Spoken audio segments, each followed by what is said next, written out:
how are you pulling yourself out of what I have called the chasm of loss? Alcohol.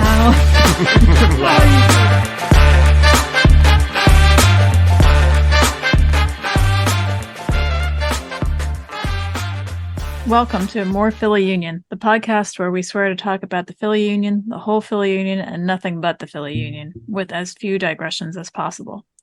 We are your hosts. I'm C. I'm E. And I'm Paul. Well. Yeah,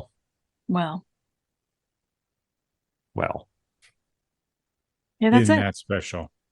That's what we got, and we'll see you next week. No, so things have gone south. Yeah. But before we get to that, Sure. let's start easy and start with some housekeeping, as we often do. And we have a new country to add to our mental map of downloads. Mm-hmm. E, you want to do the drum roll? A hearty welcome to Brazil. So we got our first download from the arguably soccer capital of the planet. So right. We've hit the big times officially, I guess. So Hola, thank you, apparently. Brazil. So yes, hola, not hola, hola. Hola. So cool. To you, Brazil. And that might be the best news we have all episode. So buckle up, everybody. Buckle up. Pretty much. So let's just rip this Band-Aid right off and jump in to what we have titled in our show notes, the semifinal debacle. He was offside. Yeah. Sorry. Yeah. No, fair. That's jumping in. Yeah. Okay. Yeah. Well, thanks for listening. We are your host. Yeah, we're all recovering since the Union lost this one or failed to win it. Yeah, giving up a goal in second half stoppage time on a what looked like a reworked from the training pitch, kind of a restart from Cincinnati, putting a ball in the box.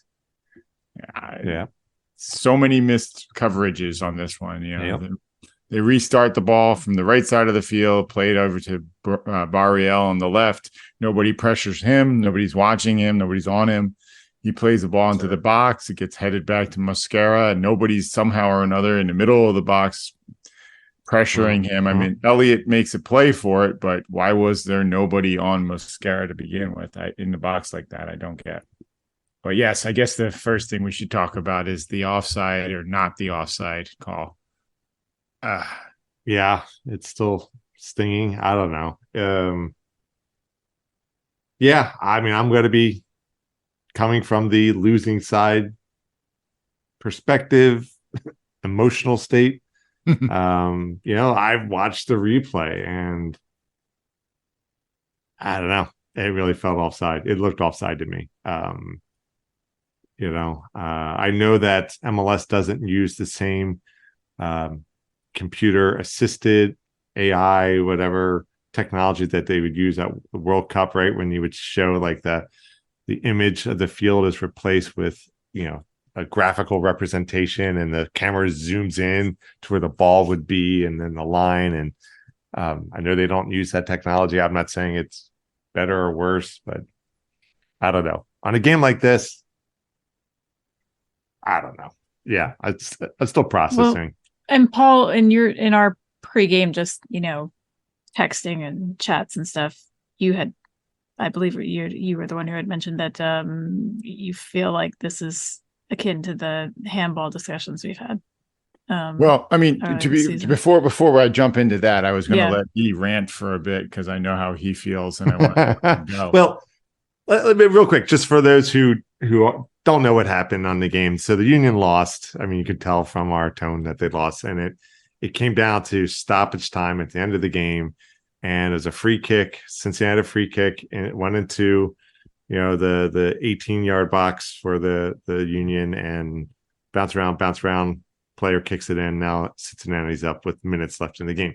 But the thing is, the first Cincinnati player Murphy, who headed it toward Mosquera.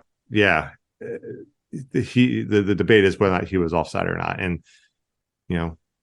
from a lot of the camera angles, it was inches. I'm sure it's like it's half a shoulder.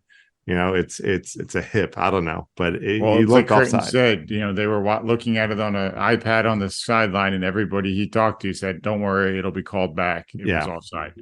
So this is what we're trying to process. So, it's one thing if it was a complete collapse in our defense, a total, Charlie Foxtrot on our end, but it was just. But I think it was a bit of a Charlie Foxtrot on our end.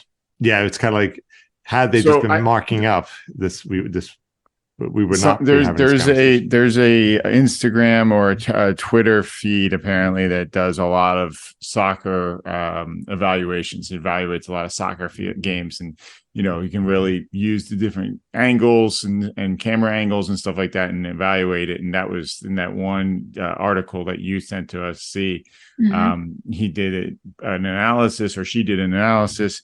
And figures that Murphy was probably at least 3 inches offside on Carranza. Carranza was the second to last defender before Blake. And it's 3 inches on 100 and some odd yard soccer field, and technically that makes the difference. But that's not what the refs saw, and now with the way the refs are being trained to rely on VAR to an extent, it wasn't clear and obvious that they got it wrong on the field, so they couldn't switch it. Like I said, I was going to let E rant for a bit because I'm actually kind of on the other side here. Do you think it was the right call? I don't think it was enough wrong to call it offside. Yeah. My brain kind of agrees with on that one. I'm just still processing, Well, sure. Yeah. I'm still processing, but I'm more angry about the game. The fact that the Union couldn't score a goal. Yeah. You're going up against, I get it. It's Cincinnati. They're a good team. Yeah. You're going up against, the supporters shield, but they're down 3 defenders and your forwards can't get a decent shot. Well, that's not true. Yeah. That keeper made some really good saves in that game. Sure. But I don't think any of them were from Carranza, Gazdag, or Ora. There was Carranza put one off the side netting. Ora couldn't get one out of his feet. Nope. And I don't know that Gazdag even took a shot. Yeah. And for what it's worth, McGlynn kept kicking it where they ain't, because my mother, I watched this with my mom because you guys were elsewhere. Scoops was anxious to watch this game. I was sicker and sicker the closer I got to game time, to be honest. But she really wanted to watch, and she just kept saying, "Why does he keep kicking it where there's no one? Why?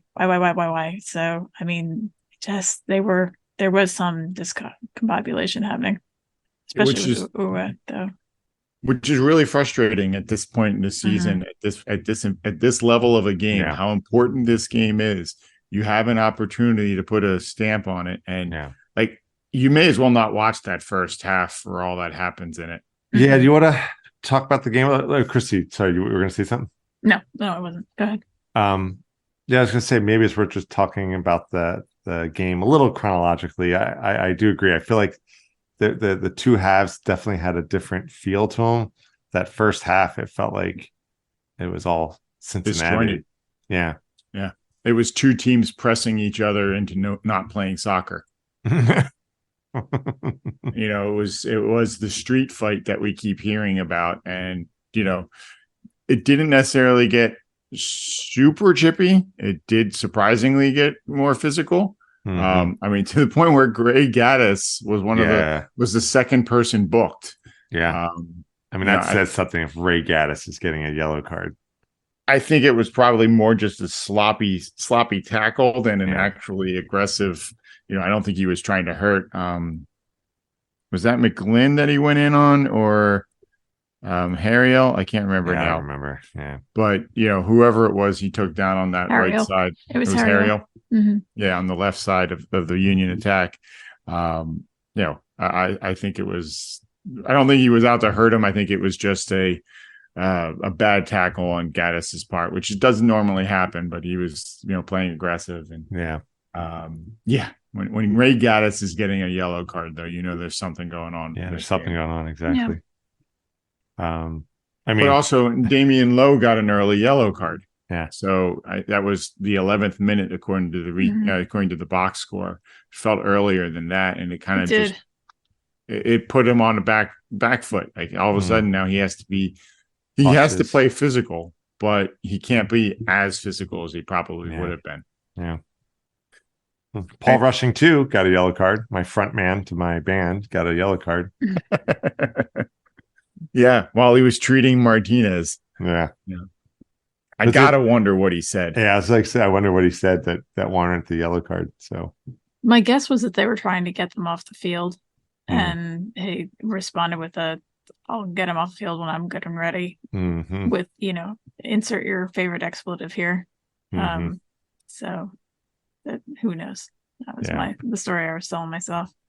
That would make sense. I mean, the referee basically giving me a yellow card for time wasting, dissent, and disrespect all in one. Yeah. Yeah. The rushing triumvirate.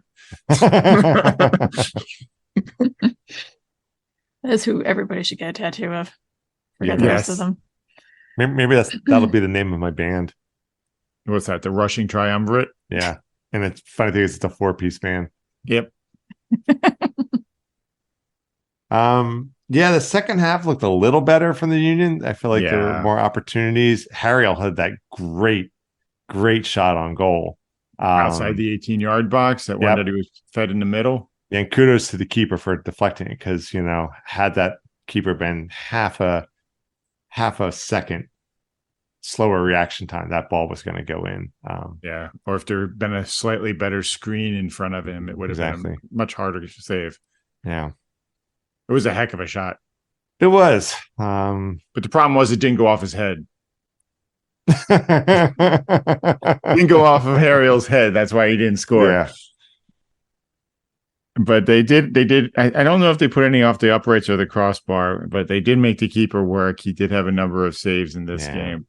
So they were threatening, but it just, at this stage of the season, as important as this game was, Ora needed to be making those runs and just peppering those shots. Like when Mbaizo got a deep run and he played to the cross and Ora was 4 yards behind the pass. I like him. I like him. I think he's been making runs all season, but for some reason in this game, he seemed to be getting the signals crossed with Carranza as to who was where. Maybe it's worth talking about Ora a little bit. I feel the same. It's just, there's that one cross from McLean, and in this type of a game at that moment, the pressure's on. It's not easy. I understand all that, but it's just, the ball kind of got... You're a $2.5 million man. Yeah. I'll mess that shot up every day, but I'm not getting paid 2.5 mil, right? My transfer fee is not that. My transfer fee is, Wawa gift cards. I think but anyway, so it was just a little frustrating that Ora was he wasn't being that finisher. He was fast, he was getting there, it was just, I don't know. It's kind of like what we said, right? When the Union play like the team we know they can be, they're pretty much unbeatable, or they can take on anybody, and I just don't feel like that's the team that showed up. I don't know. I think that's been this whole season in a lot of ways. Like it's last season, they were very confident. They always have a bit of a struggle on the road, but a lot of teams do. But they were just mowing down opponents. This season felt like that vibe, but with a much bigger dollop of the old school self-doubt than that longtime fans will remember. And definitely it carried over into this game. I didn't have quite as dim a view as you guys did of just absolutely nothing happening in the first half. Definitely extremely slow start, but I felt like they started turning it around before Mm-hmm. Okay. The halftime whistle went, and I was like, okay, I was encouraged, they were, where they should be. Half of the field they should be. I mean, these are low bars I'm setting here, but I thought that they kept every time they lost the ball, they were getting it back. They really were trying. They were real slow to start, but Do you think some of it was what we talked about last week, where the Union weren't expected to win this game, right. So if they knew if they could weather the first 30-40 minutes of this game, then they could start pushing and starting to make it? Or was it the Union warming into the game? Was it Cincinnati cooling and giving them more time and space? Man, it's a good question. I don't know. Because to me, it felt more the Union starting to find the game a bit. But in all honesty, it felt more like the Union were finding the game when they weren't playing through Gazdag and Carranza, or when it was McGlynn and Bedoya, Martinez, and the wingbacks, Mbaizo and Harriel. That's where they seem to be making better connections, playing off of each other. I don't know if the front three were just too tense, because when they played well, when they were dominating teams last year, granted, every single player on the team was playing probably the career seasons last year, but they felt relaxed. It felt like flow. And this didn't, when those three were involved, it didn't feel like that. Like they were forcing too much, but not actually getting the shots off. I don't know. Yeah, no, I mean, I'm trying to formulate something intelligent. Why should you be any different than normal on this podcast? We don't form anything intelligent here. Oh, I thought that was a personal. No, I wasn't going after. I can only speak for myself. So, Christy, your job is to bring the average up here. Yeah, that was the hope. That was in your contract that you signed. Oh God, what contract? Burned it. No, I think that I wonder if this is where I was originally going to go. I wonder if the Union was trying to get a feel for this Cincinnati team, because they had so many people out, or not so many, but they had a number of players out. Yeah. They had their defender of the year out, who presumably would have been there and was there the other times that they played. So, I wonder if it was a bit of that. I'm sure it's an absolute combo plate of things. There's no one thing, right? But that's part of my thought, is trying to feel it out and see what they couldn't get away with this particular lineup. And then with their own particular challenges, because now, of course, they don't have Glesnes. That was probably the biggest one, right? I mean, pretty much everyone else. Wagner was out too. And Wagner, that's right. Yeah. So I was forgetting. But two pretty key players throughout the season. So who are we versus this team, and who are they? I don't know. That's my thought. But of course. So I'm just looking at the lineup for Cincinnati, and at the end of the day, they got the goal. Mm-hmm. But what's interesting is the last three people to touch the ball, Mosquera, Murphy, and Barreal, all defenders for Cincinnati. Now, Barreal is that left-sided outside back, so he's routinely getting upfield, playing in crosses, much like Wagner does for the Union. So he's a dangerous player on the attack. And I'm sure that they threw Murphy and Mosquera, the center defenders, ahead because they wanted big bodies in the box to have a shot at winning a ball in the air. But I mean, it looks like both teams, we could make an argument, lock down those front three. Those front three from both sides weren't able to really be dangerous in this game. Looking a little bit at the positive side of it, it just was, the Union didn't have Glesnes to advance the ball and take those big shots. Lowe had to play with a little more caution after the yellow card. Elliott's never been a huge offensive threat. And then, not having Wagner, not having, and then him having Mbaiza, who, he'll get upfield, but he's not necessarily, as big a threat as Wagner is on the other side. So it's, players have to show up. The right player, the big players need to step up at these times of year, and other players need, if the big players aren't stepping up, the other players need to fill in behind them. And it just felt like the Union just didn't do that at the end of the day in this game. So, yeah, I'm a little upset about the offside. Personally, like I was saying in our chat with regards to the handball stuff, it's like, I almost want it to be like, all right, you know what? We're just not going to call offside if it's close. If it's close, we're going to let it play on, and it's just going to count. It's got to be more than 3 inches. It's got to be a body length or a body width difference. If that's the margin, just be honest about it. You got to try to keep people onside. Just I'm okay with that. It's just make it clear at the beginning and then play it that way all season. When you let this come down to computer generated analyses of whether or not this player's hair follicle was 3 microns further towards his goal or not, I mean, it loses the point of the game. End of the day, offside is not to basically stop cherry picking. Yeah, that's essentially. It's like the handball rule. The handball means you don't try to play the ball with your hand. Offside is you don't play cherry picking. You have to stay back. They didn't do that. Like that. That wasn't the case. He was playing it upfield.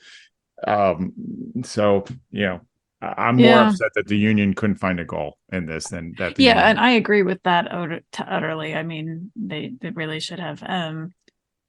I just I guess I'd be more in your camp on the offsides issue, and I know you're not looking for anyone to be, but necessarily. But if I didn't feel like I'd seen people called offsides for less.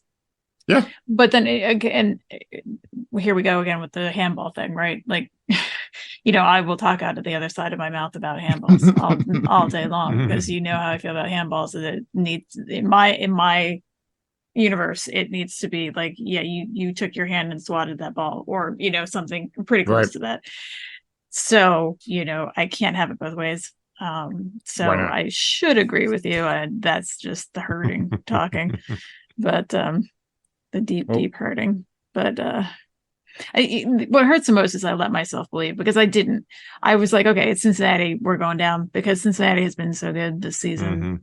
Cincinnati, and it's even that much more nasty because they are sort of Union West with Pat Newton, Chris Albright, Ray Gaddis. Even their announcer in the stadium sounds like ours, which is just creepy. I noticed that, and I actually put it in my little notes on my phone. So but when I heard that, I thought, okay, well, be prepared. And then the dreaded moment happened in the game where I let myself think, we might do this, we might do it. And it was just like last year, well, not as bad as last year, because I did not end up on the floor. But I did let myself believe, and I did, I was extra crushed afterwards. So maybe what we should do is jump down in our outline to the question of the week, and then we can circle back and tackle some of the post-game stuff. Yeah. All right. Yeah, sure. Yeah, do that? I can. So, well, real quick though. Yeah, go ahead, please. Paul, your point's a good point. It's kind of like, I don't know. It's like a book on constitutional law, right? It's like, what is the original intent? What is the spirit of the law? Yeah, right. And the offside rule is to prevent cherry picking, is to prevent just unfair, unsportsmanlike kind of whatever. Right. And I get that. I get that, and I do agree. I remember when was it the 2 World Cups ago where they started allowing VAR, and there's a lot of concern and some outcry that it was going to just slow the game down, right? Because that was the nice thing about soccer. It was so human powered, everything, like the referees and all that. It was all calls on the field, and sure, they would review stuff after the game, but on the field, whatever the call was, that's where it stands. And when they introduced VAR, I was was on that side of no, let's not do that, because that's the whole beauty of this game. It's all based on human beings doing the best they can. But I've kind of come around that VAR does have its place, and I do appreciate its proper use. But then, Paul, your point is, we can't.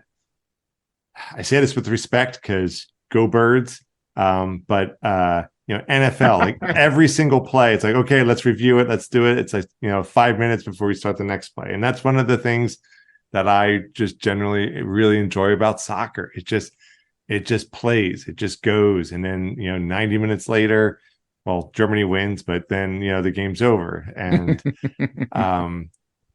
so I do want to keep a healthy distance from VAR going that far. So, Paul, your point, I do like your point about we can't micro analyze things to the down to the atom, because then it's going to be like, now, again, with all respect and go Birds, it becomes the NFL, and it's great that that's one option of sporting enjoyment and all that. But and we enjoy that. We do bleed green as well as blue.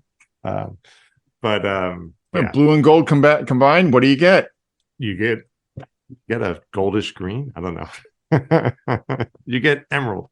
But go ahead, Christy. Well, in an ironic aside, that in the Eagles game, apparently, and I know next to nothing about American football, to sound totally pretentious, but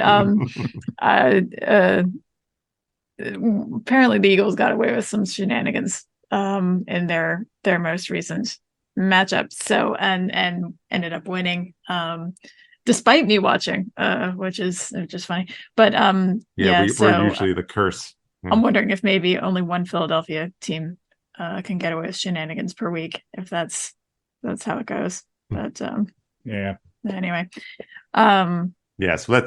so shall we jump? Let's jump down. All right, well, our what we have started to call question of the week, don't know if that will stick or not, but here we go. So obviously we need more time to talk about the positives of the season, maybe by next issue next episode we'll be able to do that, but so for now, how are you pulling yourself out of what I have called the chasm of loss?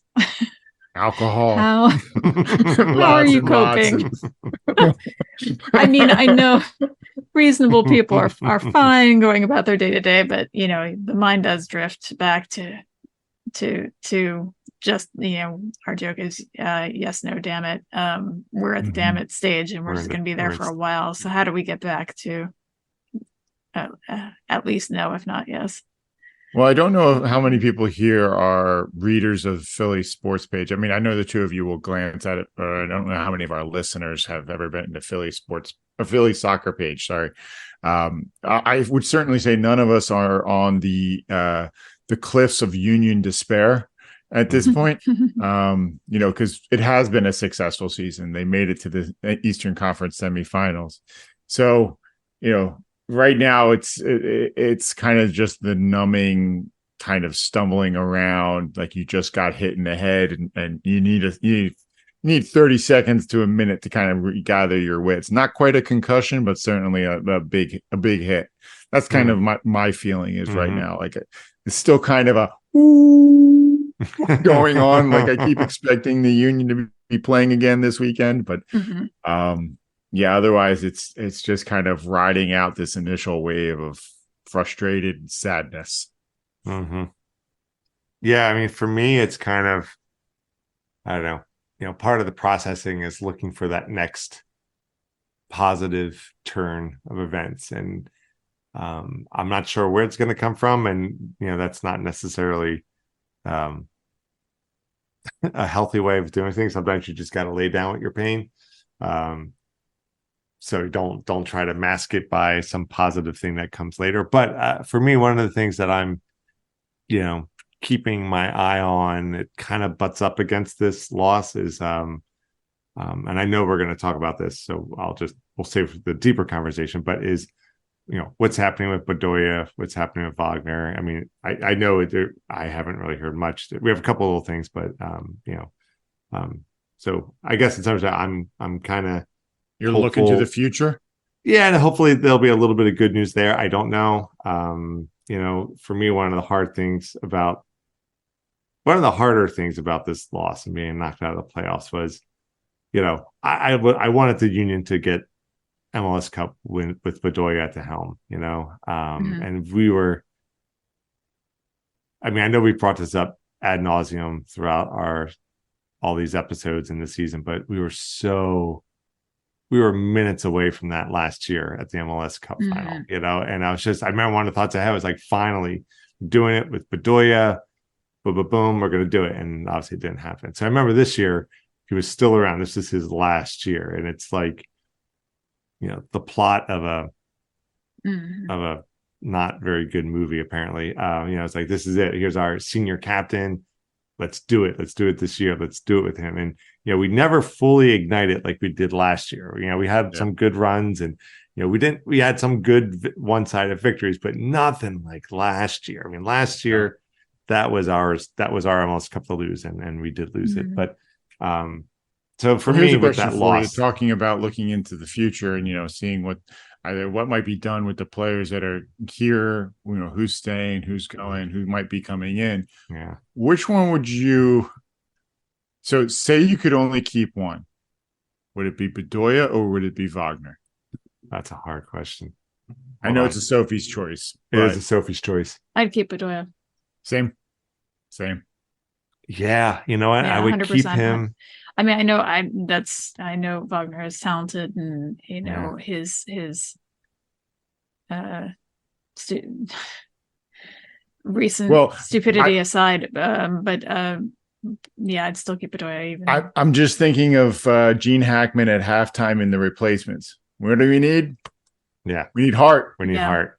Yeah, absolutely. And Wagner certainly plays with his heart on his sleeve, but he doesn't ignite the rest of the team the way Bedoya does. Yeah. Mm-mm. Yeah. Bedoya is the heart and soul of that team. And I mean, I don't know who could fill that. I mean, somebody will, right? Somebody always, a leader always arises, but it's how soon and how effective. Yeah, exactly. Before we totally jump into discussing Bedoya, you see you didn't have a chance to answer the question of the week. Yeah, how are you coping with the chasm of loss?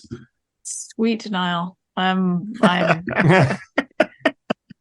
deeply in denial. It is really weird because last year when we lost, it was just painful, and I just it was funny because I had other people than you and Scoops and you collectively and Scoops to talk to you about this, because my friends at work, I work remotely, so and I'm the only soccer fan most of them know, and they find it funny, so they anyway, some of them had tuned into the final because it was on, it was a big deal on TV and everything, and saw what happened and were, commiserating and that kind of thing.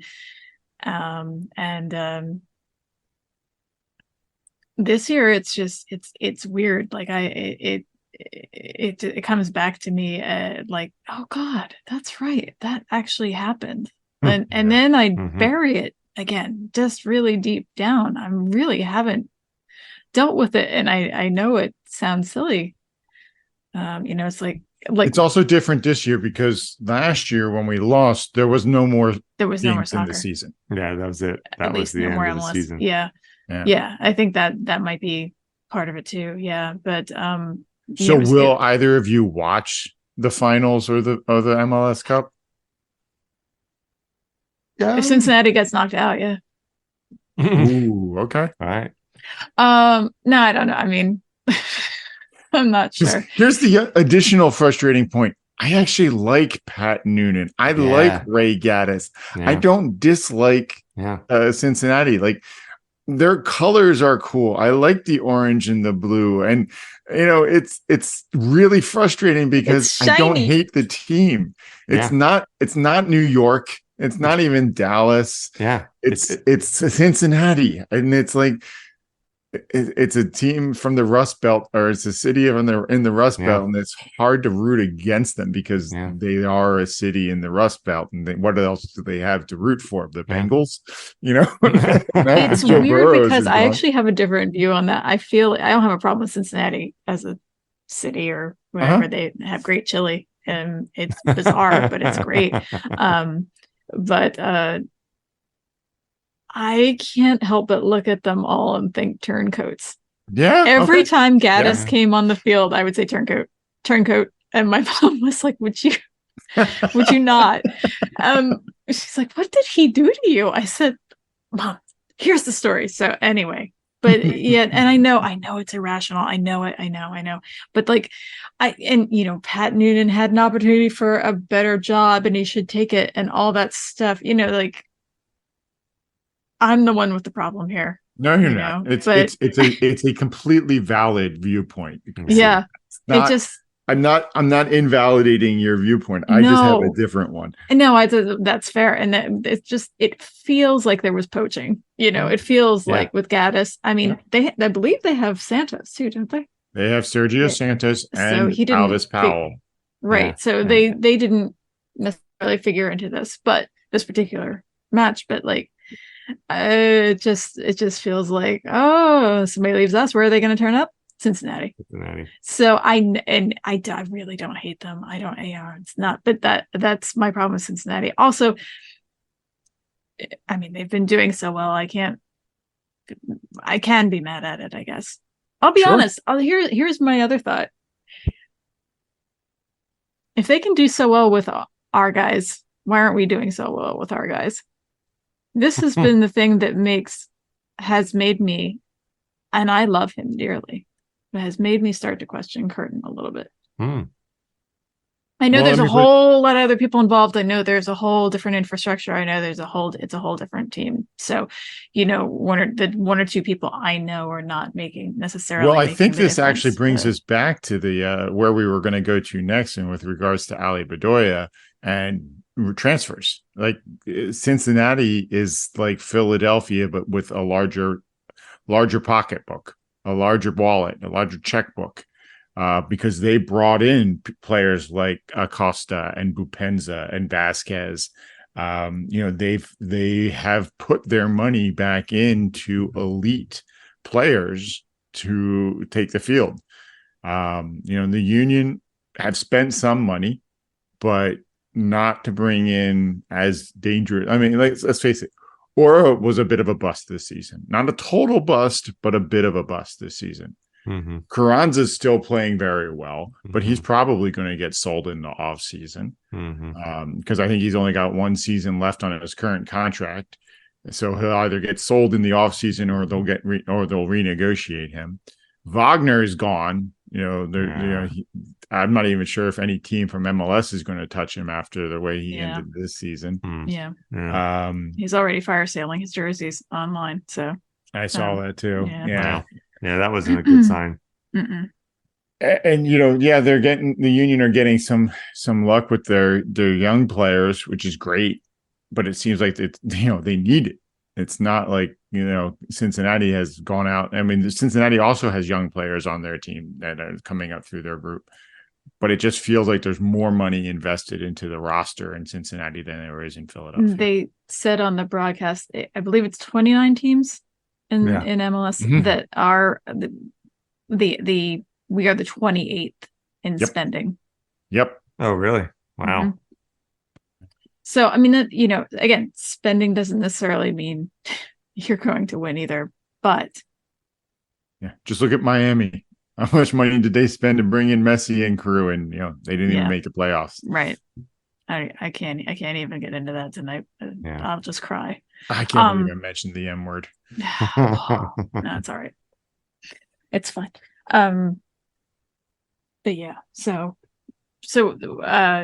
but circling back to transfers and Bedoya and all, let's talk about Curtin's post-game press conference. He was understandably frustrated, understandably upset with the result. Obviously, they talked offside with him first and foremost, and like we mentioned before, he was fully expecting it to be reversed, and so much so that they didn't have a substitute lined up to make that switch. But I thought the most interesting bit about that post game was his comments about Bedoya and how he feels that Bedoya should be back. Yeah. It was a nice little nod from the coach to saying, to shore up a quality player, a player that means a lot to the team. I mean, I don't want to take up everything, but Curtin literally said that Bedoya is the most important player ever on the Union, including more important than Curtin. Yeah, I agree. I was surprised that level of superlative, and not being followed up with. And so we're going to resign him. It definitely seemed to hint at, well, I think it's kind of obvious there's a difference of opinion between Curtin and, the main office. I don't know. Right. Yeah. Obviously. And I've always loved that about Curtin, that he doesn't skirt that kind of stuff and take a, PR tone to his, I remember when in his earlier days of coaching, people said that he was perhaps too honest, but I think it's good. And that is, whenever he does go, wherever he does go, I will miss that, because I don't know that other coaches will have that.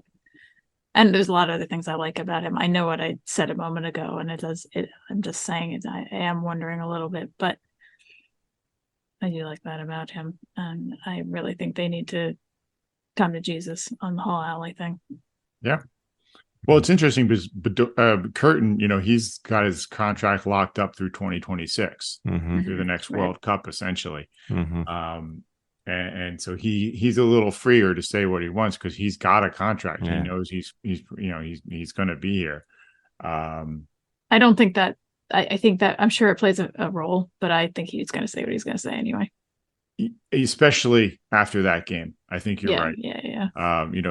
His emotions were out there. He was pretty raw in that interview. He wasn't vicious towards anybody, but when he comes in and he says, in most other teams, the coach would have a say about about a player like Bedoya, and if it was up to him, Bedoya would be re-signed. Right. It does feel almost like there's a bit of separation between Curtin and the front office. Like he's being kept more at arm's length than usual. And to be clear, I mean, Ernst Tanner has done a ton of good work for the Union. I trust him to continue to do good work.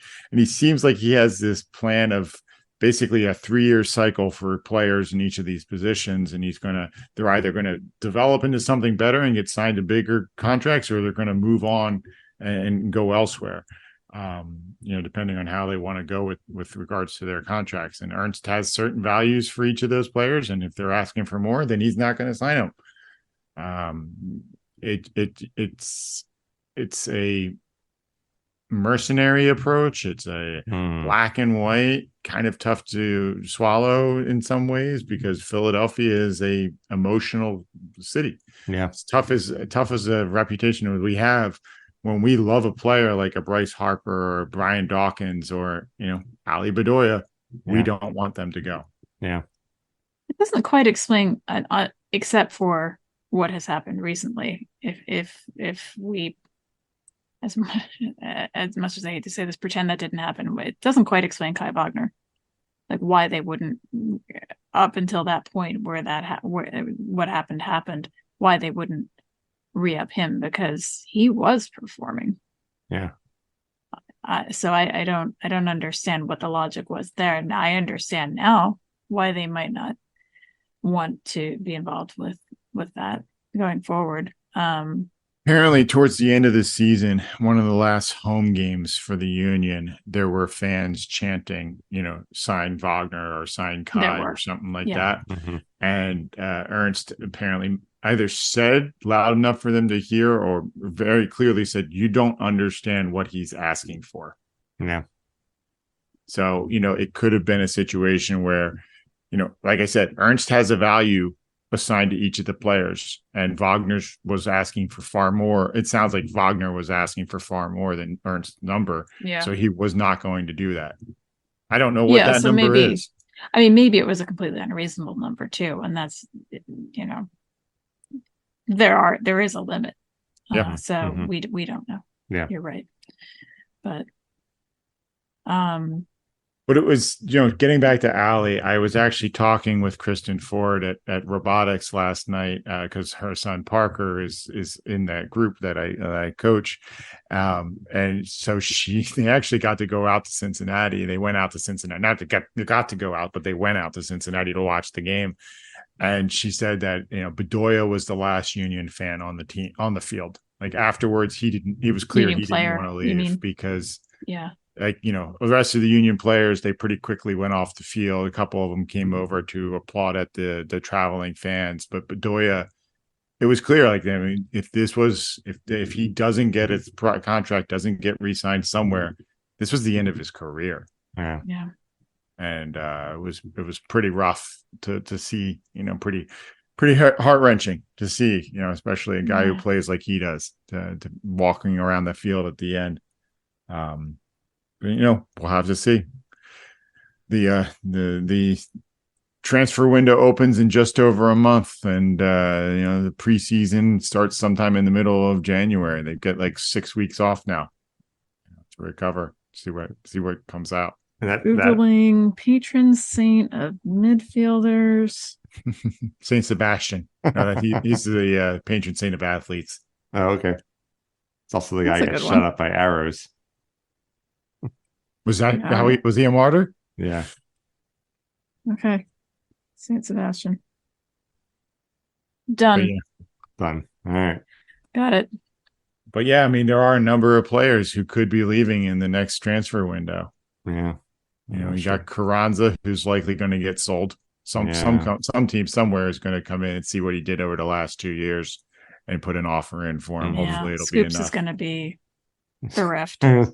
Well, she'll just find an EPL or a Championship League team or one of the Spanish league teams that she'll have to start following. Well, yeah, but she won't. She'll follow this, and that's it.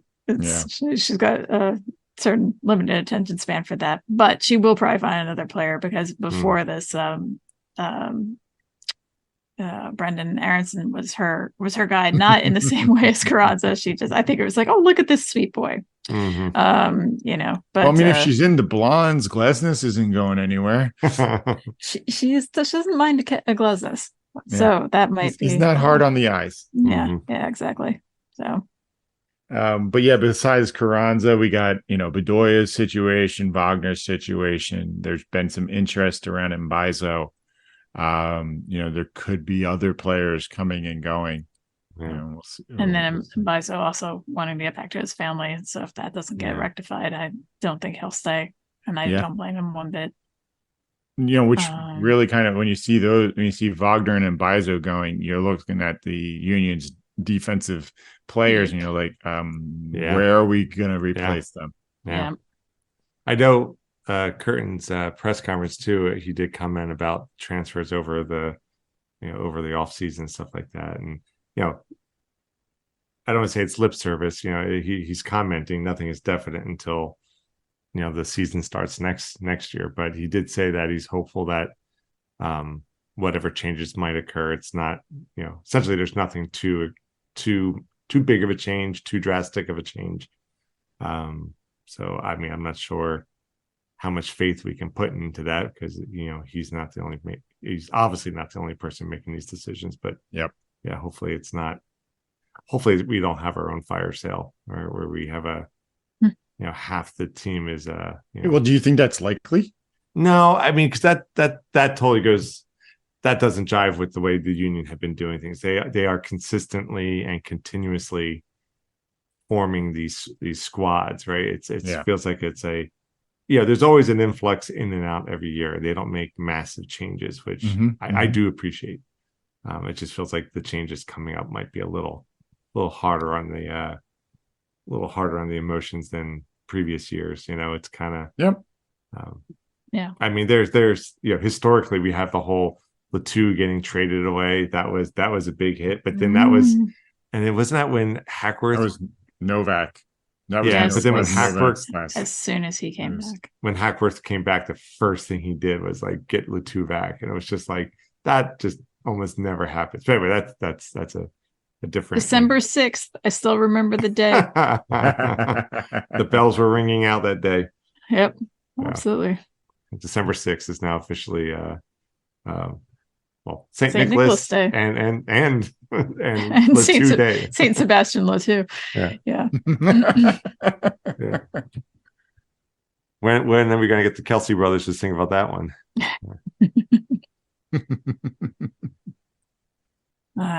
So yeah, it's going to be interesting to see. I mean, I think the next few episodes we have will be interesting. Just kind of, I mean, that's one thing I'm kind of interested in now that our season is over. The next episodes, it's going to be more about watching what's going on with respect to player movement and, what the scuttlebutt is on certain players and all that. And there'll be a different way of thinking about our team and what we're going to talk about. So we will see what happens.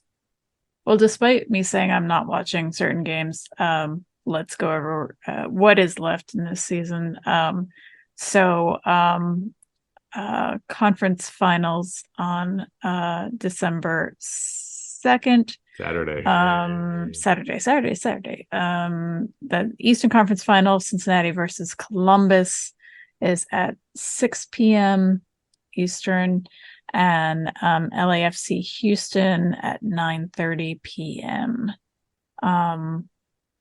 So I think it's cool that Houston made it. I mean, out of the 4 teams left, is that who you're for? Because that's who I'm for. What's that? Is that who you're for? Because that's who I'm for. No, so if I had to rank them, who I want to win most, I would go Houston, Columbus, Cincy, LA. Yeah, that tracks for me. Yeah, I think I'm with you on that. Exactly. I'm surprised, Paul, with the Columbus not getting the first. I'm surprised too, but it's Houston. Like, there's just something so underdog. Don't get me wrong. Either Houston or Columbus winning would be a little bit of a, FU to the league, being like, yeah, Houston, team that nobody. I mean, to be clear, if Houston wins this, that means they will have won the double, because they won the U.S. Open Cup this year. Oh, right, yeah. And they are just so under the radar right now. Nobody nobody outside of Houston expects them to really do much. And then Columbus almost, I mean, technically Columbus moved to Austin, and then they formed a new team in Columbus a couple of years back. That's technically how that structure went. And, so it's a team that almost got disbanded and moved. Now could be hosting the final. So that would be good.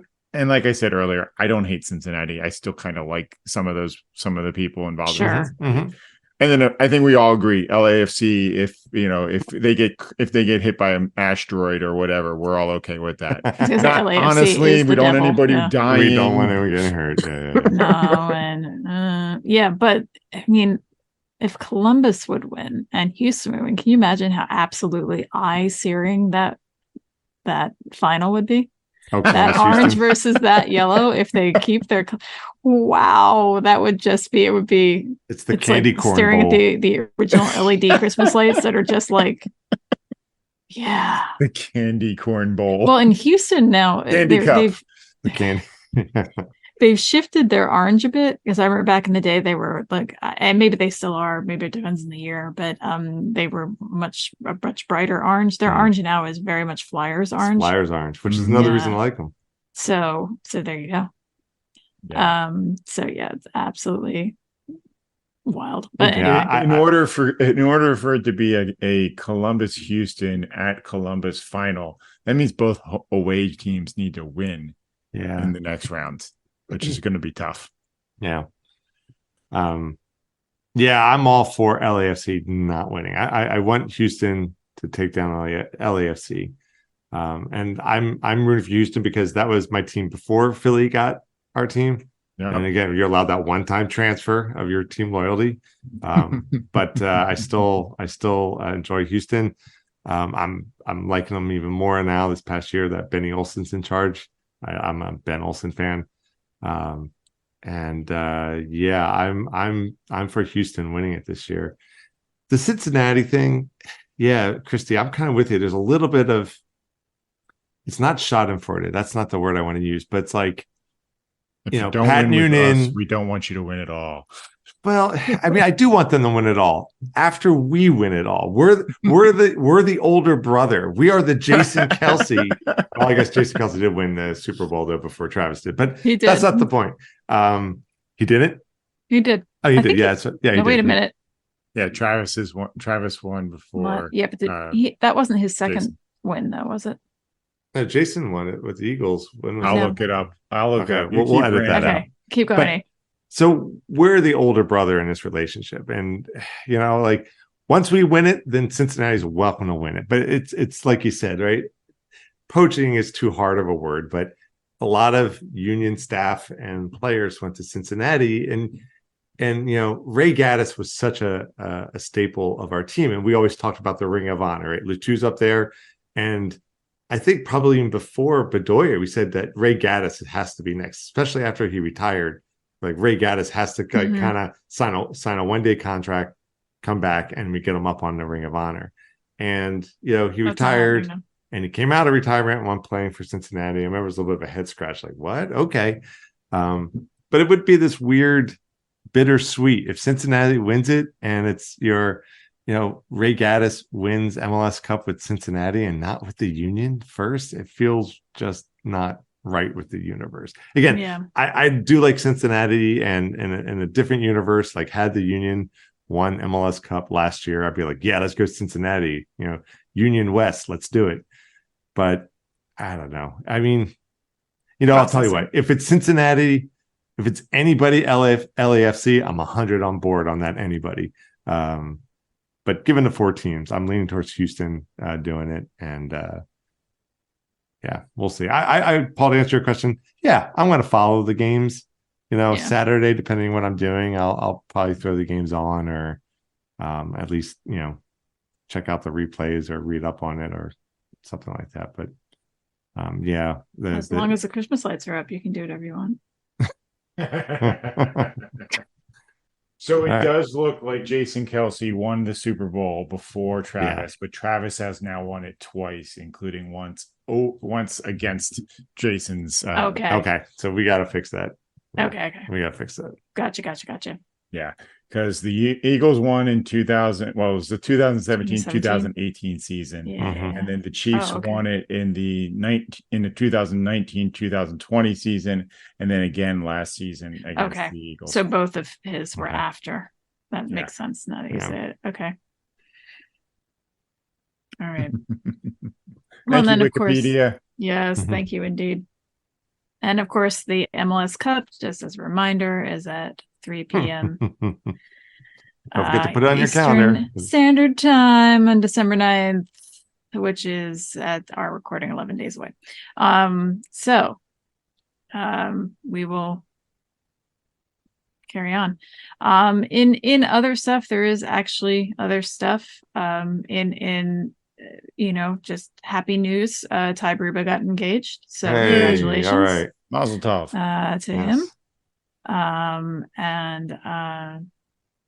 Also, what a time to hit a landmark, but this is our 40th episode. Hey, cool. Hey, yeah. So we it's been a little bit of a I don't know, sad trombone of an episode in some ways, although I think we've had sadder.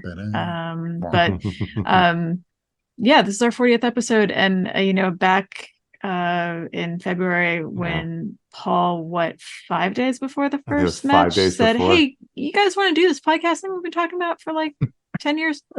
I don't think any of us thought about anything like a 40th episode, so I don't know. I didn't. I was sort of like, well, let's see what goes on. Oh, I expected it to work. I thought this was going to go.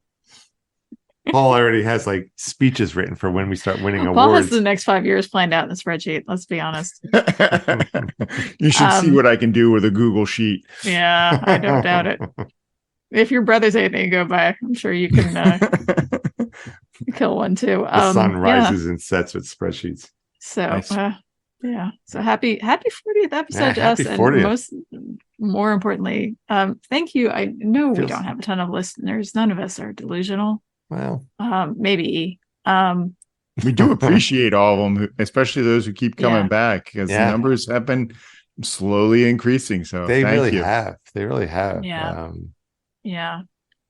So thank you. And also take care of yourself. Self-care is important after this kind of thing. If you need a spa day, if you need a long bath, if you need to curl up with a book and some tea, coffee, or alcoholic beverage, whatever it is.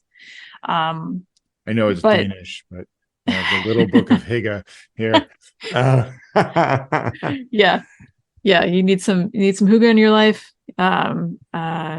Whatever you need to do, but do share with us if you would, please, what you're doing to make yourself feel better. And if you're at the stage where you can talk about what you're looking forward to, great. We're working after that. That'll probably be next week, or in maybe a few weeks. Next week might be a little optimistic.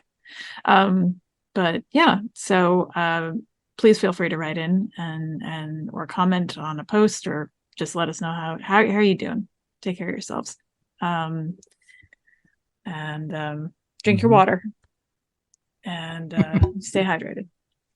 So is that really water you're drinking, Paul? It's clear. It's clear. It's clear. It's wet. And it's got ice in it. There's water in it somewhere. It was part of the process.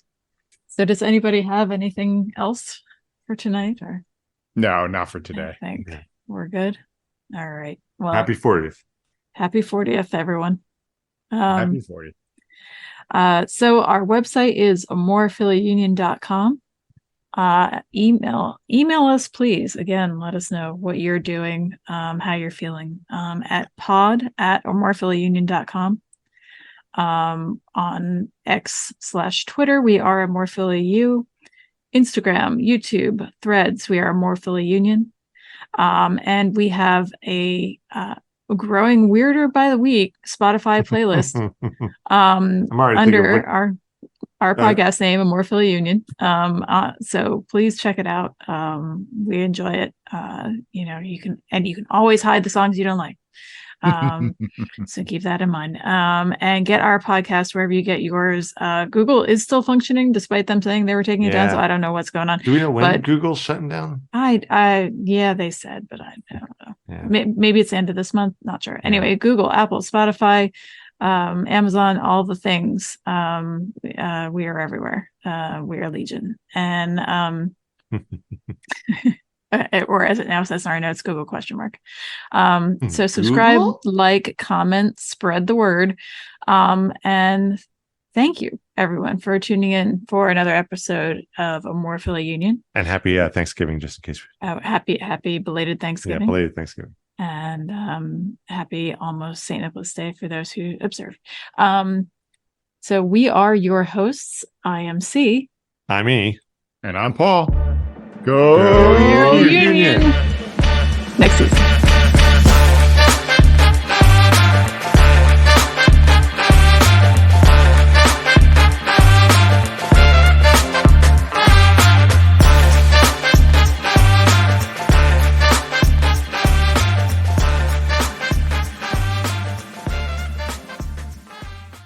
I don't know if y'all caught there. Everybody's gone? No, Paul's there. Paul's gone? Everybody's gone.